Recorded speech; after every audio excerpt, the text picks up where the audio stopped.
We have things called grand juries in this country. They are supposed to make sure that prosecutors don't put someone through the agony of a major league criminal trial just because they don't like them or for corrupt or selfish motives. The prosecutors have to convince a grand jury that a person to be indicted, to be tried, is likely guilty. That has to happen before the trial. Grand juries operate in secret because there are no rules of evidence. They can inquire into anything they want.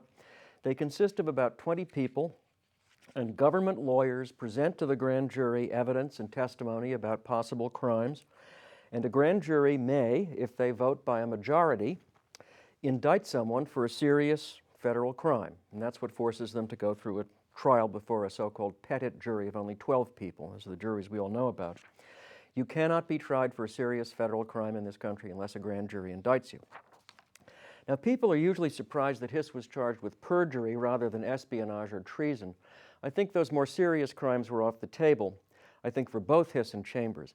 The problem is that to convict for treason, you need 2 witnesses to each act of treason, and Chambers was the only one against Hiss. And as for espionage, the last espionage that Chambers could testify to was in early 1938, and back then, in 1938, the statute of limitations for espionage in peacetime, the country was at peace in 1938, was only 3 years.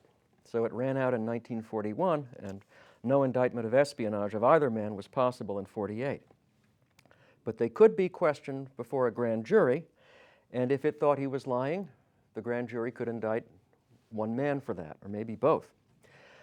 This, incidentally, has always offended Hiss fans as a sort of, if the basic charge was espionage, it's unfair to indict him for perjury, but I'm sorry, you're not supposed to commit perjury before grand juries. If you do that, it's fair to put you on trial and send you to prison, if you do that. Well, the grand jury in this case was in New York City when the whole thing about the pumpkin papers exploded in the Chambers' earlier production. Everybody realized there's a grand jury in New York City that's been sitting on and off for 18 months and hearing evidence about secret Soviet activity in the United States. They'd heard an earful, volumes of testimony by this woman Bentley I mentioned earlier about Soviet espionage and business and government and about all sorts of other illegal or shady activities here. And unless the grand jury thought that everyone they'd heard for 18 months was a psychopathic liar or there was some enormous coordinated conspiracy, they would take seriously charges of espionage against someone in the government. Now, Hiss had testified to the grand jury in March before the HUAC hearings, and he was there very briefly. He denied any communist activity or any friendships with people he knew to be communists. He denied knowing Chambers. Chambers had testified to the grand jury in October. This is after the HUAC hearings and after Hiss sued him, but before he produced the documents at the deposition and out of the pumpkin. Chambers had described the Ware Group, and under oath before the grand jury, he denied that any espionage had occurred. Well, one problem, an additional bit of drama, is that we're now in early December, and this grand jury was going to cease to exist on December 15. If anybody was going to be indicted for anything, it would have to hear a lot of evidence very quickly and analyze it too. And Chambers and Hiss and a lot of other people began walking up the steps of the federal courthouse in Lower Manhattan past a media frenzy, appearing before the grand jury almost daily. And when Chambers appeared before them on December 9th, after producing after he produced the typed and handwritten documents, the grand jury let him have it. And by they, I mean not only the government prosecutors who were presenting evidence to the grand jury, but the grand jurors themselves. This was not a passive grand jury, by the way. It wasn't putty in the prosecutor's hands. And they said, Mr. Chambers, in October, you were in this room and you denied under oath to us that any spying had occurred. Now you're swearing under oath to us that there was spying. It's obvious you committed perjury one time or the other. Why shouldn't we indict you for perjury? And why should we believe that you're telling the truth now? And Chambers answered that he had not wanted to testify to HUAC. They had subpoenaed him. He decided to expose that there had been secret communist activity in the government, the chat group, but I didn't want to ruin anyone's life. I didn't want to accuse anybody of doing anything that was criminal. Belonging to the Communist Party and talking to other communists are not crimes. And he said to do more harm than was necessary would be, and I'm quoting, the ultimate perfidy. If the result is technically perjury, I can only say that my mind is at peace. And he said, I know I shouldn't say this because whenever anybody in America starts talking about their faith, everybody thinks they're slinging bull, but I'm now a Quaker, and it's part of the Quaker faith that you should avoid hurting other people if you possibly can do it. And if the result's technically perjury, my mind is at peace. But when Mr. Hiss sued me, I realized that Hiss and the communist movement were out to destroy me, and I had to tell the whole story. And he said, to justify my perjury, he said, I think there are two kinds of men, one of whom believes that God is a God of justice, and the other believes that God is a God of mercy. I am so constituted that I will always range myself on the side of mercy. And after beating him up for a few hours, the grand jury bought his explanation.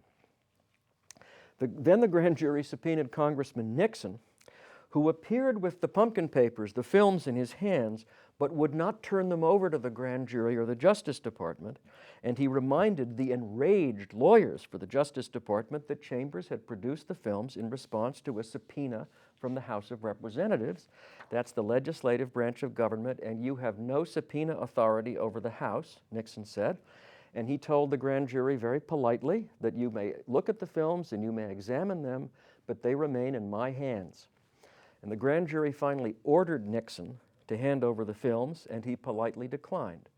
And he was told that we can go down the hall to a federal judge and get you held in contempt, even prison. And Nixon said, regardless of a ruling of the court, I will not part with the films. If the films go into evidence, I go with them.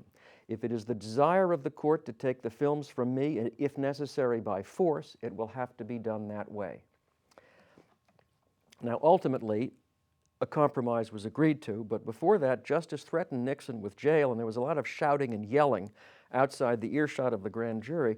And I imagine Nixon saying to Justice and the FBI, you want to jail a sitting congressman for standing on the constitutional prerogatives of the House of Representatives?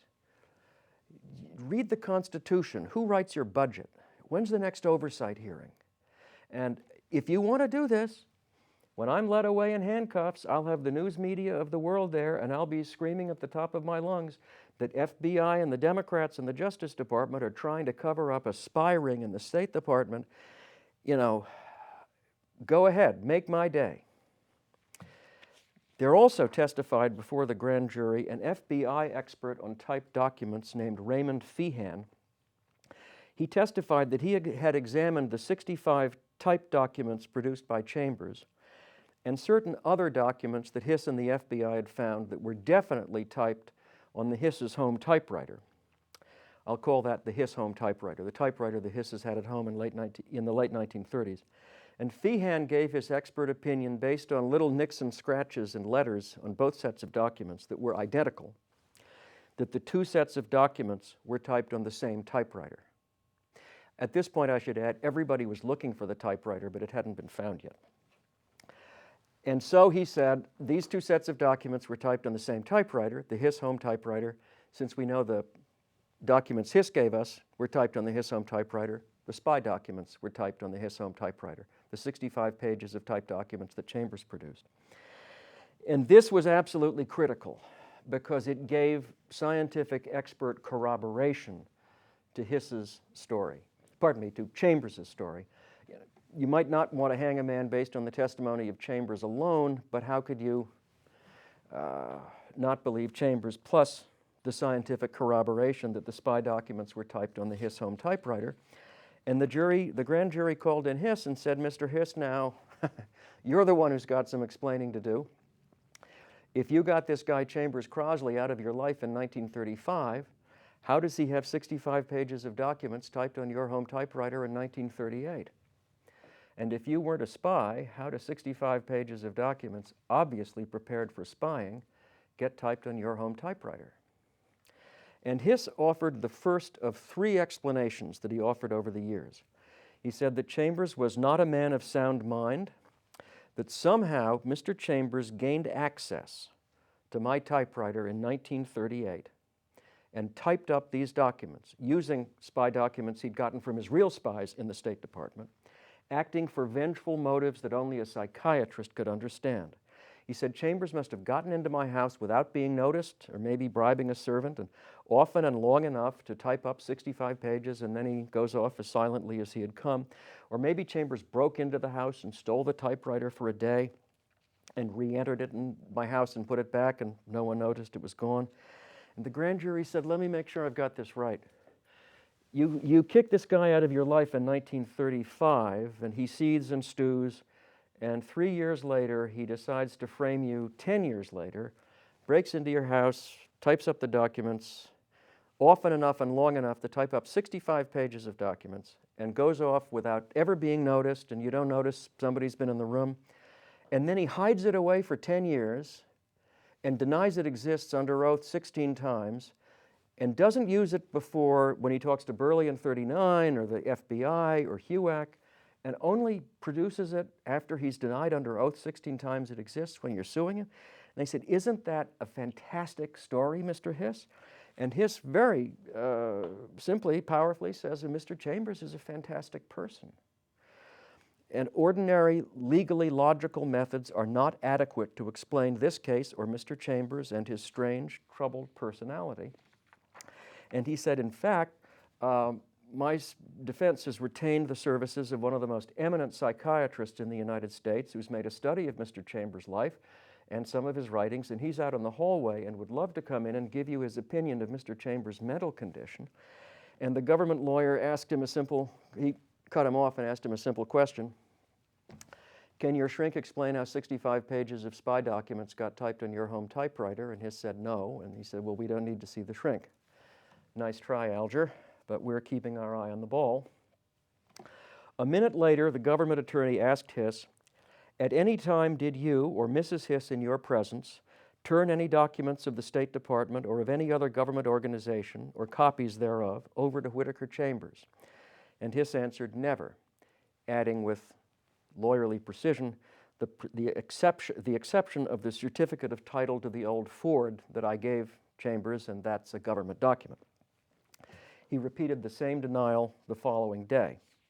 And that same following day, December 15, the last day of the grand jury's life, Hiss was asked, can you definitely say that you did not see Chambers after January 1, 1937? And Hiss said, yes, I think I can definitely say that, except recently.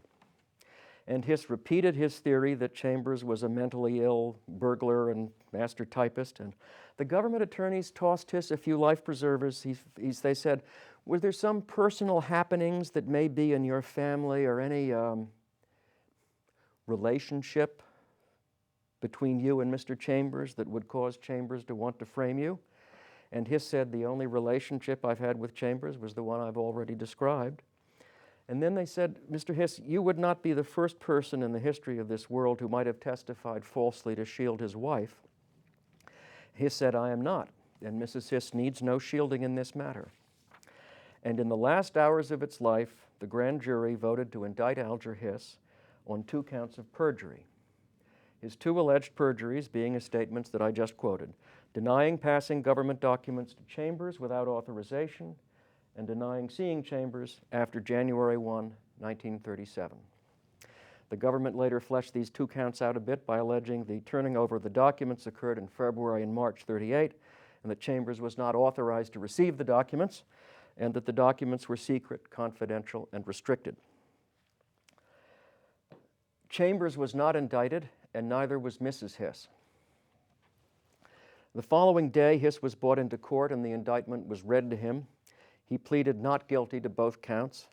One journalist said that who had covered the whole case, he said, for the first time, Hiss looked solemn, anxious, and unhappy. He knew for the first time that he was no longer in control. Before we get to the trials, one final note about the disaster that enveloped the lives of these 2 men and their families. During the grand jury proceedings, Hiss separated from the Carnegie Endowment. Parts of the establishment were starting to cut him loose. And Chambers, after his document production became public, resigned from Time magazine. Chambers said, when Time hired me in 1939, its editors knew that I was an ex-communist. They did not know that espionage was involved. Now I have been called upon to expose the darkest and most dangerous side of communism, espionage. I cannot share this indispensable ordeal with anyone. And Time stated, against the admitted disservice to his country of a decade ago must be set the service we are convinced he is trying to perform for his country now. And the people at Time magazine who had laughed at Chambers' eccentricities and his carrying a gun and moving to a different hotel every night now understood that, at least for a time, that he'd not only been in the open party, which everybody knew, but that he'd been in the underground, that he'd run a spy ring, and that at least for a time his fears for his personal safety had some basis in fact. And they all look back on him a good deal more sympathetically than they had. Now, next time we talk trial strategy for each side, but if you can't wait for the trial to begin, go on to 18 or 19.